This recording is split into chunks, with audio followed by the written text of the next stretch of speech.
Welcome back to mega analysis.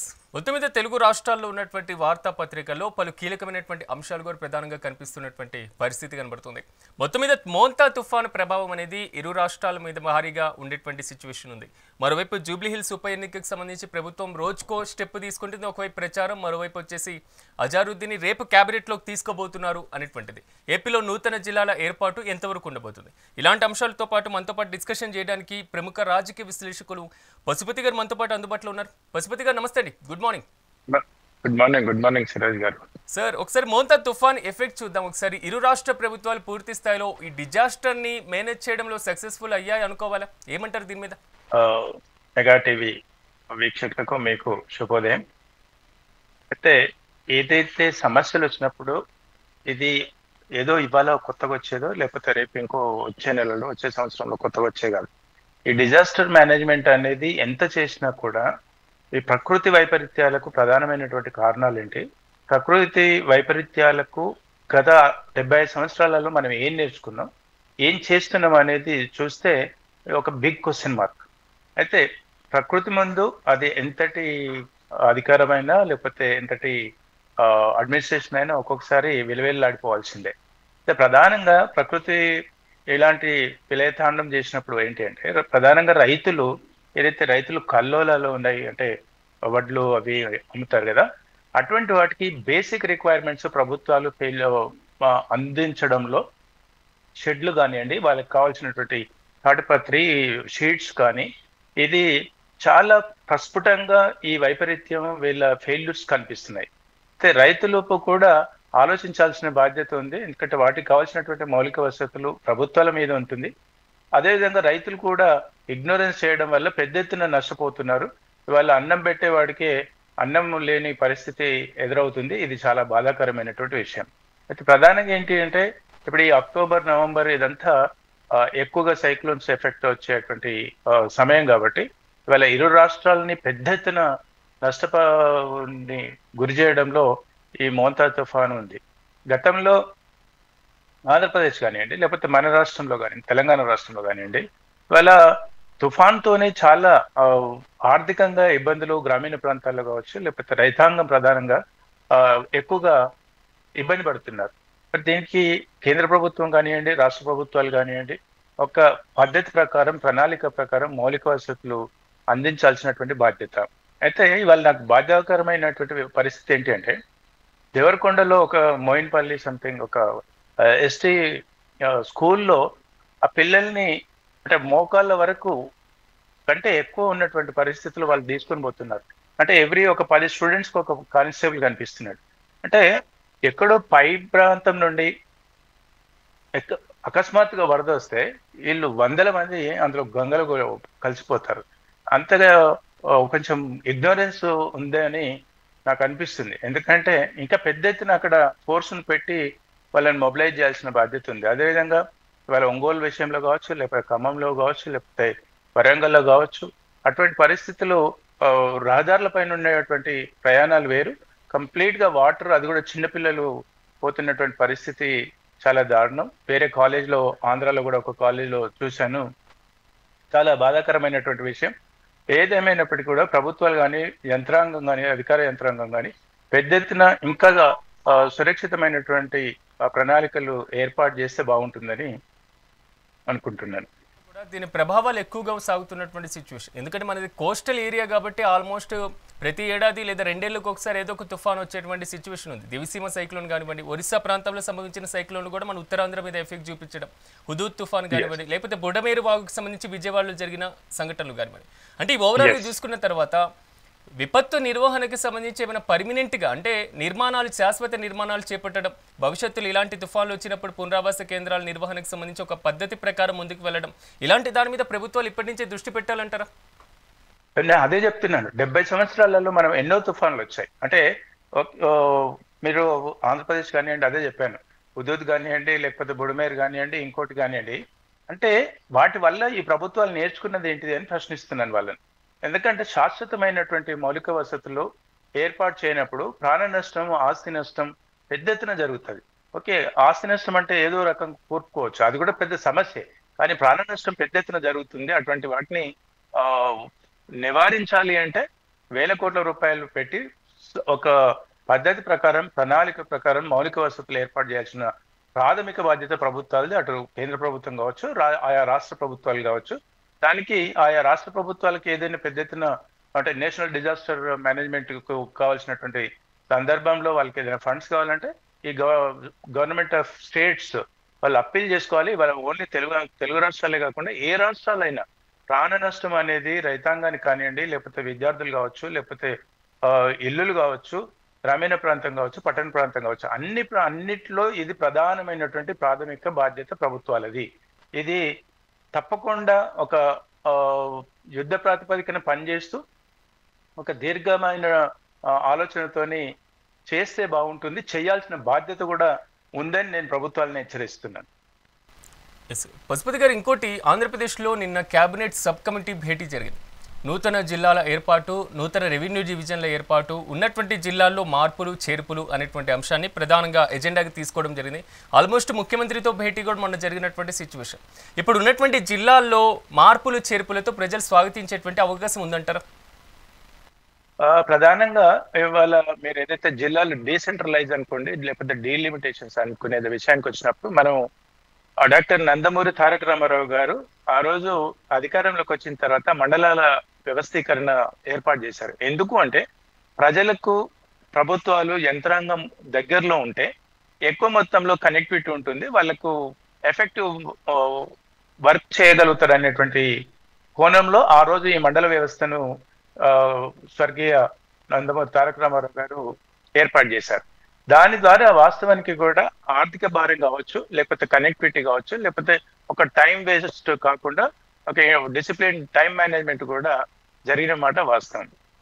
దాని కొనసాగింపుగా తెలంగాణ రాష్ట్రం ఏర్పడిన తర్వాత కూడా జిల్లాల వ్యాప్తంగా వాళ్ళు డీసెంట్రలైజ్ చేసేసి మళ్ళీ అంటే సెంట్రలైజ్ కాకుండా డీసెంట్రలైజ్ చేయడం వల్ల ఎఫెక్టివ్ మేనేజ్మెంట్ ఉంది. ఇప్పుడు ఫర్ ఎగ్జాంపుల్ ఉదాహరణకు తీసుకోండి, ఒక జిల్లా తీసుకోండి, ఇవాళ ఒంగోలు జిల్లా తీసుకోండి. ఒంగోలు జిల్లాలో ఏదైనా ఎటువంటి డిజాస్టర్ జరిగినప్పుడు లేకపోతే ఇంకే విధంగా జరిగినప్పుడు కూడా ఎక్కడో సుదూర ప్రాంతం ఉన్నటువంటి ప్రాంతానికి అధికార యంత్రాంగం వెళ్ళడం ఎట్లా ఉంటుంది, లేకపోతే మనకి ఎలా ఉంటుంది. సో దానిలో భాగంగానే తెలంగాణ రాష్ట్రం కావచ్చు, లేకపోతే రాష్ట్రాల్లో ఉన్నటువంటి జిల్లాలు కావచ్చు, ఈ జిల్లాలను తప్పకుండా వాళ్ళకు ఏమి ఇబ్బంది ఏం కాదు, ప్రజలకు ఎఫెక్టివ్ ఏమి ఉండదు. కాకపోతే ఏం చేస్తారు అంటే నాయకులు ఎవరైతే ఉన్నారో, ఒక మంత్రివర్గం ఏవైతే ఉందో ఆ మంత్రులకు నేను 1,00,000 మందికి ఎగ్జాంపుల్ ఒక 10 లక్షల మందికి నేను ఒక మంత్రిని, 6 లక్షల మందికి నేను ఎమ్మెల్యేను, అటువంటిది నాకు నేను 3 లక్షల ఎమ్మెల్యేను అంటే ఆయన పవర్ని తగ్గించినట్టు ఉంటుంది అనుకుంటారు కదా. అది రాజకీయ పార్టీల రాజకీయ నాయకులు చేసేటువంటి ఏదైనా ఆరోపణలు ఉంటే తప్ప ప్రభుత్వాల తరఫున ఒకవేళ అటువంటి డీసెంట్రలైజ్ చేయడం వల్ల ప్రజలకు మేలే జరుగుతుంది, కానీ పెద్ద చెడు అయితే జరిగేదానికి అక్కడ ఎటువంటి ఆస్కారం లేదు. సో ఇవన్నిటిని స్వాగతిస్తారు, ప్రజలు కూడా స్వాగతించాలని కూడా మీ మీడియా ద్వారా ప్రజలకు తెలియజేస్తున్నాను. ఎందుకంటే ఒక జిల్లా ఆఫీస్ కానివ్వండి, లేకపోతే మండల హెడ్ క్వార్టర్ కానివ్వండి, తాలూకా హెడ్ క్వార్టర్కు వెళ్ళాలంటే డెస్టినేషన్ టైం కానీ డిస్టెన్స్ కానీ తగ్గుతుంటుంది. దానివల్ల ప్రజలకు ప్రభుత్వాల గవర్నమెంట్ ఆఫీసెస్కి వెళ్ళడానికి సమయం తక్కువ, ప్లస్ ఖర్చు కూడా తక్కువ. కాబట్టి అధికారులు కూడా ఎఫెక్టివ్గా పనిచేయడానికి అవకాశం ఉంటుంది. కానీ ప్రభుత్వాలు కూడా ఓన్లీ కేవలం డీసెంట్రలైజ్ చేసేసి జిల్లాల పునర్వ్యవస్థీకరణ చేసేసి మళ్ళీ కావలసినటువంటి సిబ్బంది నియామకం చేయకపోతే మాత్రం మళ్ళీ అది కూడా పెద్ద కన్ఫ్యూజన్ ఉంటుంది. సో అందుకోసం అంటే డీసెంట్రలైజ్ తో పాటు దానికి కావాల్సినటువంటి అధికార యంత్రాంగం, ఉద్యోగ రిక్రూట్మెంట్స్ అవన్నీ కూడా చూసుకోవాల్సిన బాధ్యత ఉంటుంది. కాబట్టి ప్రభుత్వాలు ఆ దిశగా రెండింటిని సమాంతరంగా సమన్వయం చేసుకుంటూ ఒక పద్ధతి ప్రకారం, ప్రణాళిక ప్రకారం సైమల్టేనియస్ గా వెళ్తే తప్పకుండా ప్రభుత్వానికి పాజిటివ్ ఉంటుంది, ప్రజలకు కూడా అందుబాటులో ఉంటారు. కాబట్టి ప్రజలకు కూడా వచ్చే నష్టం ఏమీ ఉండదు. మార్పు పైన గతంలో అంబేద్కర్ కోనసీమ జిల్లా పెట్టినప్పుడు అక్కడ జరిగినటువంటి ఆ పేరు మార్పు వివాదం అనేది చాలా వరకు ఎక్కడి వరకు వెళ్ళినటువంటి ధ్వంసం అంటే ఆందోళన పరిస్థితుల వరకు వచ్చినటువంటి పరిస్థితులు కనబడుతున్నాయి. ఈ నేపథ్యంలో జిల్లా కేంద్రాలు కొన్ని దూరంగా ఉన్నటువంటి ప్రాంతాలు కనబడుతున్నాయి. ఆల్మోస్ట్ కొత్త జిల్లాల ఏర్పాటు తర్వాత కూడా జిల్లాలో కలెక్టర్ కార్యాలయాలు, ఎస్పీ కార్యాలయాలు లేదా జిల్లా స్థాయిలో ఉండాల్సినటువంటి మౌలిక సదుపాయాలు ఇప్పటికి కూడా పర్మనెంట్ బిల్డింగ్స్ లేనటువంటి పరిస్థితి. సో కాబట్టి ఈ మార్పుతో అంటే ఇప్పుడు జరిగేటువంటి మార్పుతో మాత్రం ప్రజలు కొంతవరకు శాంతించి స్వాగతించేటువంటి పరిస్థితులు ఉన్నాయనుకోవచ్చా? ఎస్, ఉదాహరణకు తెలంగాణ రాష్ట్రం తీసుకోండి, ఉదాహరణ చెప్తున్నాను. అంటే నల్గొండ జిల్లా అంటే ఇట్స్ ఎ వ్యాస్ట్, హైదరాబాద్ దగ్గరకు వస్తుంది, అక్కడ విజయవాడ ఆంధ్ర బార్డర్ కి కూడా ఉంటుంది. అంటే ఇటువంటి కొన్ని జిల్లాలు ఉంటాయి కాబట్టి అటువంటిది ఆ సుదూరమైనటువంటి ఆ, సమస్య తగ్గిపోతుంది. అయితే ఇక్కడ గత ప్రభుత్వాలు తీసుకుంటే ఇలా మీరు కేంద్ర ప్రభుత్వం తీసుకోండి. కేంద్ర ప్రభుత్వం 70 సంవత్సరాల చరిత్రలో ఎన్నో కోట్ల వందల వేల కోట్ల రూపాయలు ఈ బిల్డింగ్స్ రెంటల్ పర్పస్ కావాలని ఒక ధనవంతుడు కానివ్వండి, రాజకీయ నాయకులు కానివ్వండి, వాళ్ళే ఒక ప్రాపర్టీస్ ని క్రియేట్ చేసుకొని వాళ్ళే ఇష్టానుసారంగా గతంలో చేసినటువంటి సందర్భం ఉంది. అదే విధంగా ఇవాళ ఉమ్మడి ఆంధ్రప్రదేశ్ కానీ తెలంగాణ రాష్ట్రం కానివ్వండి, ఆంధ్రప్రదేశ్ లో ఆర్థిక కొరతే కావచ్చు, కానీ ఇవి కావాలనే ఉద్దేశంతో ఉద్దేశపూర్వకంగానే రెంటల్ బిల్డింగ్స్ లలో నడిపించినటువంటి వాతావరణం ఉంది. అయితే దాని గురించి నేను అంటున్నాను, ప్రభుత్వాన్ని కూడా నేను ఏం సూచిస్తున్నానంటే, మీరు డీసెంట్రలైజేషన్ ఏదైతే జిల్లాల పునర్వ్యవస్థీకరణ కావచ్చు, లేకపోతే డీలిమిటేషన్స్ అంటారా దాన్ని ఏ విధంగా అనుకున్నటువంటి మౌలిక వసతులు మీరు శాశ్వత ప్రాతిపదికన ఏర్పాటు చేసినప్పుడు తప్పకుండా అభివృద్ధికి ఒక బెంచ్ మార్క్ లైన్ ఉంటుందని తెలియజేస్తున్నాను. పశుపతి గారు, రేపు క్యాబినెట్ మార్పులు చేర్పులు పునర్వ్యవస్థీకరణ రేపు తెలంగాణలో ఉండబోతుంది అనేటువంటి అంశం న్యూస్ వచ్చినటువంటి తర్వాత ఎవరెవరికి మార్పులు చేయబోతున్నారు, ఎవరెవరిని పక్కన పెట్టేటువంటి ఆలోచన ఉంది, కొత్త వారిని ఎవరు తీసుకోబోతున్నారు, ఖాళీని ఎవరు భర్తీ చేయబోతున్నారు, ఇలాంటి ఆలోచన సాగుతున్నటువంటి న్యూస్ కనబడుతుంది. కానీ రేపు ఒక్కరే క్యాబినెట్లో ప్రమాణ స్వీకారం చేయబోతున్నారట అజారుద్దీన్.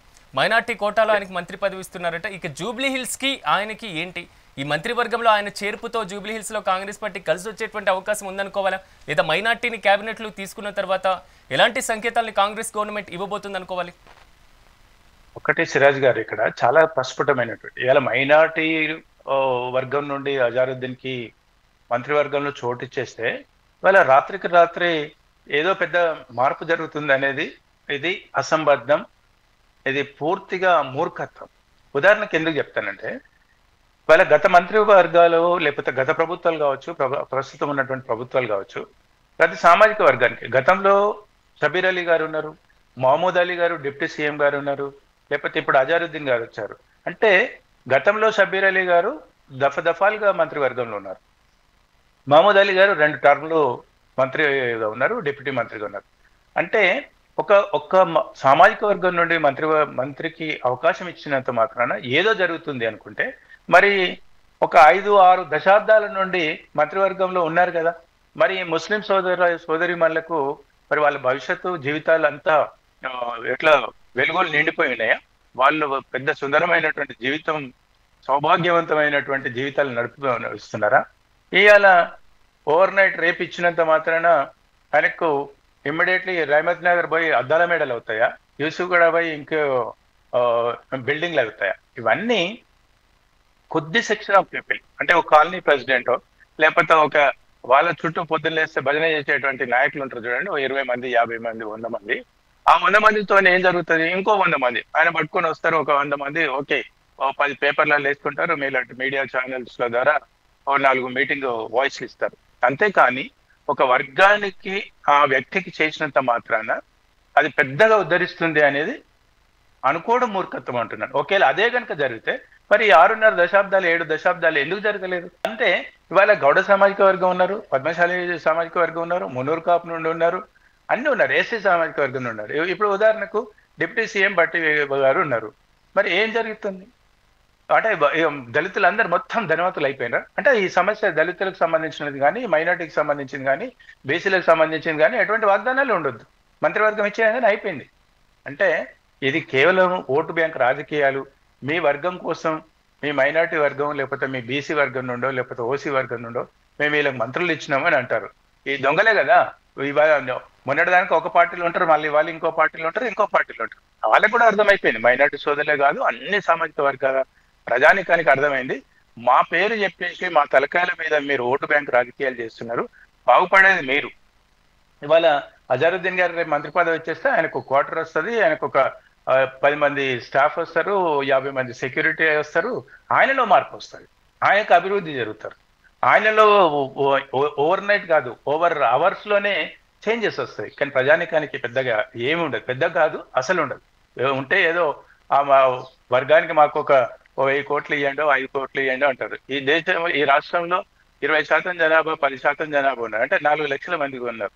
4 లక్షల మందికి ఎక్కడి నుండి ఏమి ఇస్తారు? ఆయన 1000 కోట్లు ఇచ్చేస్తే ఒకటే చెప్పదలుచుకున్నాను.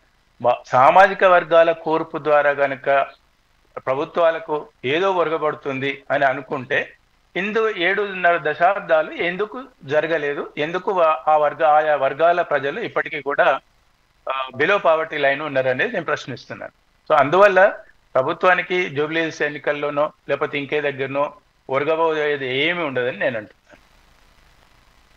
పక్కన పెట్టారు అనేటువంటి వాదన వినిపిస్తుంది. ఎందుకంటే కామారెడ్డిలో ఆయనకు సంబంధించినటువంటి సీటు వదులుకోవడం కానివ్వండి, మైనార్టీ వ్యక్తిని పక్కన పెట్టారు అన్నారు. కానీ ఇప్పుడు మైనార్టీ వ్యక్తిని తీసుకుంటున్న ఎమ్మెల్సీకి సంబంధించినటువంటి వివాదం, గవర్నర్ ఆమోదానికి సంబంధించినటువంటి ఇష్యూ ఇంకా నడుస్తూనే ఉంది. కాబట్టి సో ఎమ్మెల్సీ కాకుండా మంత్రి పదవి చేపట్టినటువంటి తర్వాత ఇది కోర్టులో కూడా ఆల్రెడీ నలిగినటువంటి సమస్య. కాబట్టి రేపు ఒకవేళ గవర్నర్ ఆమోదించకపోతే పరిస్థితి ఏంటి? ఒకటి, ఈ ప్రభుత్వాలు అన్నీ తెలిసి చేస్తారా తెలియక చేస్తారా అనేది ఒక్కొక్కసారి ప్రశ్నించుకోవాల్సిన పరిస్థితి వస్తుంది. అంటే గతంలో ఎమ్మెల్సీ చేసి కాంగ్రెస్ ప్రభుత్వానికి మాట్లాడినప్పుడు కాంగ్రెస్ లో రోసే గారు ఎమ్మెల్సీ ద్వారానే ముఖ్యమంత్రి అయ్యారు. అదేవిధంగా మన్మోహన్ సింగ్ గారు ఎంపీ రాజ్యసభ సభ్యుడిగానే ఆయన ప్రధానమంత్రి అయ్యారు. అటువంటి చరిత్ర లేదని కాదు. అయితే ప్రధానంగా కామారెడ్డి డిక్లరేషన్ లో ఇచ్చినటువంటి ముస్లిం రిజర్వేషన్స్ ఉన్నాయి. ఆ ముస్లిం రిజర్వేషన్స్ ని ఇప్పటి వరకు ప్రభుత్వం ఇంప్లిమెంట్ చేయలేదు. అంటే ఇంప్లిమెంట్ చేయలేదంటే లక్షల మందికి బెనిఫిట్ అయ్యేటువంటి రిజర్వేషన్ మీరు ఇంప్లిమెంట్ చేయకుండా ఏదో ఒకరికి మీరు మంత్రి పదవి ఇచ్చేసి చేతులు దులుపుకుంటామంటే ఆ అణగారిన వర్గాలకు అభివృద్ధి అనేది జరగదనేది ఒకటి. సెకండ్, షబీర్ అలీ గారు కూడా గతంలో ఉన్నటువంటి పరిస్థితిలో ఆయన చాలా సీనియర్, ఆయన కూడా డౌన్ టు ఎర్త్ వ్యక్తి, ఆయనకు అనుభవం ఉంది. అయితే ఇక్కడ మంత్రివర్గంలో కూడా కాకతాళీయంగా గమ్మత్తైనటువంటి టెస్టులు చేసుకుంటూ ఏ నియోజకవర్గాల్లో ఏ జిల్లాలలో ఆ మంత్రుల డామినేషన్ ఉంటే ఇంకొక మంత్రి పక్కగా ఉన్నటువంటి సీనియర్ మంత్రో లేకపోతే కొన్ని వర్గాలకు కొంచెం పట్టున్నటువంటి వ్యక్తి కనుక వచ్చేస్తే అక్కడ ప్రస్తుతం ఉన్నటువంటి మంత్రులు కూడా వాళ్ళకు ఉనికి కొంచెం తగ్గుతుంది, ఇంపార్టెన్స్ తగ్గుతుంది అనేటువంటి ఈక్వేషన్స్ లో కూడా పక్క జిల్లాలు కానీ ఆ జిల్లాలు కానీ లేకపోతే ఒక corner of the south east north అంటాం కదా, అట్లాంటి ఉత్తర తెలంగాణలో జరిగేటువంటి ఇంపార్టెన్స్ తగ్గుతుందని అక్కడ ఉన్నటువంటి ఎగ్జిస్టెన్స్ మంత్రులు కూడా గేమ్ ప్లే చేసి అజారుద్దీన్ గారికి ఇక్కడ రావాల్సిన సందర్భం కూడా క్రియేట్ చేసినటువంటి దాంట్లో పెద్ద సందేహం లేదని నేను అంటున్నాను. ఇక్కడ కూడా దాదాపు జూబ్లీ హిల్స్ లో మైనార్టీ ఓటు బ్యాంక్ ఎక్కువగా ఉంది కాబట్టి 25% పైన ఉంది. కాబట్టి ఆ మైనార్టీ ఓటు బ్యాంకును ఎలాగైనా ఈ ప్రభావం పడుతుంది. రెండోది బీసీ వ్యక్తికి ఇచ్చాం కాబట్టి బీసీకి సంబంధించినటువంటి ఓటు బ్యాంక్ ఉంటుంది. రెండు ఎంఐఎం సపోర్ట్ ఉంది కాబట్టి మొత్తం కూడా గెలుపు మీద అవకాశాలు ఉంటాయి. ఇది కాంగ్రెస్ భావిస్తుంది అనుకోవాలా? ఒకటి అదే అంటున్నాను. ఒకవేళ ఎంఐఎం ఇప్పుడు నవీన్ యాదవ్ ఏదైతే పాజిటివ్ అనుకుంటుందో నెగిటివ్ కూడా ఉంది. అట్ ద సేమ్ టైం మళ్ళీ కొన్ని పాజిటివ్ కూడా ఉన్నాయి. అట్లానే పూర్తి పాజిటివ్ అంటలేను, పూర్తి నెగిటివ్ అంటలేను. నేను ఒకటే ఈ ప్రభుత్వాలని కానీ ఈ ప్రజానికాన్ని కానీ ఆలోచించమని చెప్తున్నాను. ఒకవేళ మీరు గతంలో ఎంఐఎం కనుక బీఆర్ఎస్ పార్టీకి అనుసంధానంగా ఉండి ఒక ఆత్మీయ మిత్రుడిగా ఉండి ఆ తర్వాత మళ్ళీ ఇటు వచ్చేసారు అంటే ఎంఐఎం పార్టీకి చిత్తశుద్ధి లేదు. ఎంఐఎం పార్టీ మా తలకాయలతోని మా ఓటు బ్యాంక్ తోని మమ్మల్ని అడ్డం పెట్టి మీరు వేల కోట్ల రూపాయలు సంపాదిస్తున్నారు, మీకు ఒక చిత్తశుద్ధి లేదనేది వాళ్ళ ప్రధానమైనటువంటి అంశం. ఎందుకంటే మీరే అన్నారు 25%, 25% అక్కడ నియోజకవర్గంలో ఓటు ప్రజానికం కాదు ఓట్లే ఉన్నాయి. అంటే 1,00,000కు పైచిలకు ఓట్లు ఉన్నటువంటి సందర్భంలో కూడా ఎంఐఎం పార్టీ నుండి క్యాండిడేట్ నిలబెట్టకపోవడం పరిస్థితి ఏంటి? అంటే గతంలో నవీన్ యాదవ్ ఎంఐఎం పార్టీ నుండి వచ్చేసి ఇప్పుడు కాంగ్రెస్ పార్టీకి అలా ఇచ్చేసిండ్రు అనేది అపవాదు కూడా ఉంది. మరి మీరు ప్రతిదీ అజారుద్దీన్ గారికి ఇవ్వడం వల్ల ఎంఐఎం పార్టీ ఓటేస్తారు వాళ్ళు లేకపోతే ముస్లిమ్స్ వేస్తారు అని మీరు ఎట్లయితే ప్రాపగండా చేసుకుంటున్నారో మరి వేరే సెక్షన్ ఆఫ్ పీపుల్ కూడా ఆలోచిస్తారు కదా. అర్థమైందా? అంటే బీసీలు ఉన్నారు, ఎస్సీలు ఉన్నారు, ఓసీలు ఉన్నారు, ఇవాళ జూబ్లీ హిల్స్ మంత్రి ఇన్ఛార్జ్ మంత్రి వివేక్ గారు కూడా ఉన్నారు. అంటే ఎస్సీలు వద్దా? బీసీలు అంటే మీ బీసీ ట్యాగ్ పనిచేయదు, ఎస్సీ ట్యాగ్ పనిచేయదు, ఓసీ ట్యాగ్ పనిచేయదు. ఓన్లీ ఇక మీకు మిగిలిందల్లా మైనారిటీ వేస్తే మైనారిటీ అని మీరు ఓవర్ ప్రాపగండా చేస్తే వేరే సెక్షన్ ఆఫ్ పీపుల్ కూడా దూరం అయ్యేటువంటి వెను ప్రమాదం ఉంటుంది. ఇప్పుడు మీరు అంతటి ఎక్స్పెక్టేషన్స్ తో ఉన్నప్పుడు ఈ ఎక్స్పెక్టేషన్స్ ఈక్వేషన్స్ మారిపోయే అవకాశం కూడా ఉంటుంది. కాబట్టి ఇచ్చిండ్రు అంతవరకు మంచిదే, తప్పకుండా స్వాగతించాలి ఒక సెక్షన్ ఆఫ్ పీపుల్ కి. మరి అలాంటి క్రిస్టియన్స్ వద్దా? క్రిస్టియన్ నుండి ఎవరు రిప్రజెంట్ చేస్తున్నారు సిరాజ్ గారు? ఎవరు లేరు. అంటే మీరు మైనార్టీ వర్గం కోసం అని అనుకుంటున్నప్పుడు వేరే వర్గాలు దూరం అవుతాయి. మరి క్రిస్టియానిటీ రేపు అడుగుతారు వాళ్ళు కూడా మాకేముందని. అదేవిధంగా రేపు వైశ్య సామాజిక వర్గం ఉంటుంది. జూబ్లీహిల్స్ లో బలమైనటువంటి వైశ్య సామాజిక వర్గం మాకు కనీసం మాకు ఎమ్మెల్సీ ఇవ్వలేదు, నువ్వు ఏమీ ఇవ్వలేదు అని అంటున్నారు. ఎమ్మెల్యే పదవి కూడా ఇవ్వలేదు అంటున్నారు. ఆర్యవైశ్య సామాజిక వర్గం ఇలా హైదరాబాద్ లో పెద్ద సర్వీస్ ఓరియంటెడ్ యాక్టివిటీస్ చేసుకుంటూ ప్రధానమైనటువంటి కీలకమైనటువంటి ఓటు టర్న్ చేసేటువంటి ఆ సామాజిక వర్గం ఇవాళ నిరాశ నిస్పృహతో ఉంది. అంటే ఇవాళ మీరు ఏదైతే తక్కువ సామాజిక వర్గం ఉంది, లేకపోతే తక్కువ ఓట్లు ఉన్నటువంటి సామాజిక వర్గాన్ని దూరం చేసుకుంటే వాళ్ళు కూడా అధికార పార్టీకి దూరమైనటువంటి చూసుకుంటే మనకి ఎప్పుడో 1909 అనుకుంటారు మింటో మార్లే సంస్కరణ, మత ప్రాతిపదికన చట్టాలు, మత ప్రాతిపదికన రిజర్వేషన్లు, ఆ అంశాలే తెర మీదకి వచ్చేలా కనబడుతున్నాయి ఇలా చూసుకుంటే. అందుకే ఇవాళ కాన్స్టిట్యూషనల్ లో ఒకటి గమ్మత్తైనటువంటి నిర్ణయం, చాలా సుదూరమైనటువంటి 100 సంవత్సరాలు అడ్వాన్స్ గా ఆలోచించారు. అంటే ఈ రిజర్వేషన్ వ్యవస్థ అనేది ఎందుకు 50% ఉండాలని ఎందుకు అన్నారంటే అవకాశవాద రాజకీయాలు ఈ ప్రజలను మభ్యపెట్టడం కోసం ఏదైనా ఎంతటి స్థాయికైనా దిగజారే పరిస్థితి జరుగుతుంటుంది. కేవలం ఓటు బ్యాంక్ రాజకీయాలే భవిష్యత్తులో జరుగుతాయి అనేటువంటి దూరదృష్టితోని అట్లీస్ట్ ఒక 50% ఉంటే 50% అన్న ఓపెన్ లో ఉండి, అంటే మెరిటోరియస్ ఉద్యోగాల్లో ఆలోచిస్తే మెరిటోరియస్ ఉండాలి, లేకపోతే అందరికీ అవకాశం ఉండాలి. అక్కడ వాళ్ళకు ఉన్నటువంటి స్వేచ్ఛ రాజకీయాల్లో ఉంటే స్వేచ్ఛగా వాళ్ళు వివిధ ప్రాంతాల్లో ఏ సామాజిక వర్గాలైనా పోటీ చేసుకోవచ్చు. లేకపోతే మెరిటోరియస్ స్టూడెంట్స్ ఉంటే ఒక విద్యా ఉద్యోగాల్లో ఎవరైనా కూడా ఓపెన్ కోటాలో వచ్చేసి వాళ్ళు ఉద్యోగం సంపాదించవచ్చు, విద్యా సీట్ సంపాదించవచ్చు, రాజకీయంగా పోటీ చేయొచ్చు. దీన్ని ఆనాడే 1900 బిఫోర్ ఇండిపెండెన్సే పసిగట్టేసి ఇటువంటి స్వార్థ రాజకీయ నాయకులు భవిష్యత్తులో ఏదో రూపంలో సమాజానికి చీడ పురుగుల్లాగా తయారవుతారనే ఉద్దేశంతో కాన్స్టిట్యూషనల్ లో ట్యాగ్ పెట్టుకున్నారు. అంటే దాన్ని ఇప్పుడు ఇవాళ బీసీ అంటున్నారు, రేపు ఎస్సీ అంటారు. అంటే ప్రతిదీ రేపు ఇంకోటి ఎస్టీ అంటారు, రేపొతే ఇంకో ఓసీ అంటారు. అంటే ఇది ఎక్కడిది, ఈ కల్చర్ ఎక్కడి నుండి వచ్చింది అంటే కేవలం ప్రజానికం మీద అభిమానంతోనో లేకపోతే ప్రభుత్వాల యొక్క బాధ్యతతోనో చేస్తున్నటువంటి కాదు. అంశాలు పక్కన పెట్టేస్తే ప్రజాస్వామ్య ప్రాతిపదికన అభ్యర్థి ఎవరు కావాలి అనేది మాత్రం ప్రజలు కూడా డిసైడ్ అవ్వాల్సినటువంటి పరిస్థితి ఉంటుంది. ఈరోజు మాతో పాటు మీరు కూడా ప్రధానంగా పార్టిసిపేట్ చేసినందుకు మీకు కూడా ప్రత్యేకంగా కృతజ్ఞతలు. మొత్తం మీద ఇది వాళ్ళ మెగా ఎనాలిసిస్. రేపటి ఎనాలిసిస్లో మళ్ళీ కలుద్దాం. చూస్తూనే ఉండండి మెగా 9 టీవీ.